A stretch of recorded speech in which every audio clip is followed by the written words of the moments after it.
جو اچھائیاں ہیں ان پر اللہ رحم فرمائے گا۔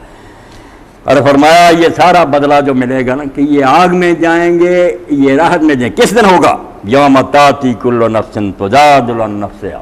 سن لو کوئی کسی کے ساتھ وہاں وکیل نہیں آئے گا۔ یہ سرکاری وکیل شریف الدین پیرزادے نہیں ملیں گے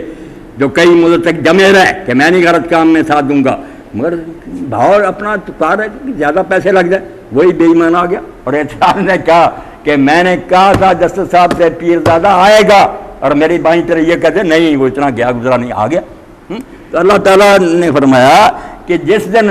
ہر شخص اپنی طرف سے خود بحث کرتا آئے گا، ساتھ کوئی وکیل نہیں ہوگا، کوئی مددگار نہیں آئے گا، خود ہی جواب دینا پڑے گا کہ کیوں کیا یہ۔ یوم تاتی کل نفس تجادل عن نفسہا، ہر آدمی خود بھگتے گا اپنے کیے ہوئے کاموں کو۔ وتوفی کل نفس ما عملت، اور ہر جان کو، ہر شخص کو وہ سب کچھ پورا پورا بدلہ دیا جائے گا جو اس نے کیا۔ نیکوں کی کوئی نیکی ضائع نہیں ہوگی، بدوں کی کوئی برائی چھپی نہیں رہے گی، سب ریکارڈ سامنے آ جائے گا۔ اور اس کے متوفا، پورا پورا کسر نہیں چھوڑی جائے گی۔ وہم لا یظلمون، اور کسی کے ساتھ اللہ تعالیٰ زیادتی نہیں کرے گا، نہ نیکوں کے ساتھ ظلم ہوگا کہ ان کی کوئی نیکی بے نتیجہ رہ جائے، نہ بد مفت میں چھوٹیں گے کہ ان کو چھوڑ دیا جائے، سب اپنے کیے کو بھگتیں گے۔ یہ تھا قرآن مجید، جس کے بارے میں لوگ کہتے تھے اللہ تعالیٰ ایک کتاب لے کر ایک دن ہی میں اتار دے۔ اللہ سوچتا رہتا کہ تو کس طرح ہوتا، اللہ نے کہا کوئی کتاب ہے یار، کتاب ہوتی تو میں وضو کے مسئلے ایک جگہ لکھ دیتا، نماز کے لکھتا، جیسے عام کتابیں فقہ حدیث کی دیکھتے ہیں۔ قرآن جب شخص کوئی پڑھتا ہے ایسا نہیں نظر آتا، یہ نہیں کہ ایک چیپٹر شروع وغیرہ، یہ تو ایسی کتاب ہے جو بھائی کتاب نہیں عام کتابوں کی طرح، یہ ایک پیغام ہے خدا کی طرف سے جو اللہ کے دین کا کام کرنے والوں کے لیے اترتا رہتا تھا، ان کی تقویت کا باعث بنتا تھا، سہارا بنتا تھا، دکھی مسلمانوں کو خوشی کی طرح مل جاتی تھی، اور جو ظالم تھے ان کو یہ اللہ تعالیٰ تنبیہ اتارتا۔ اس لیے اس کو کتاب کی طرح نہیں، یہ تقریریں ہوتی تھی مختلف موقع پر، مناسب چیزیں جو تھی اللہ تعالیٰ بیان کرتا۔ تو یہ جو ہے نا کہ حالات دنیا میں برے ہیں،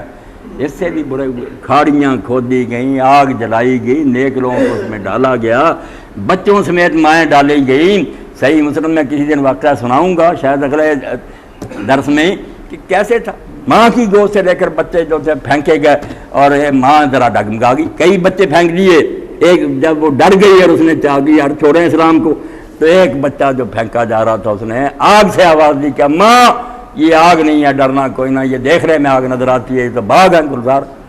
چھلانگ لگا گئی۔ اللہ نے کہا جو بیچارے بھونے گئے کھاڑیوں میں دیکھتا رہا، اب میں آنکھیں بند کر کے بیٹھا رہوں، ان ظالموں کو سزا نہ دوں اور ان لوگوں کو کوئی انعام نہ دوں جنہوں نے میری خاطر یہ دکھ اٹھائے۔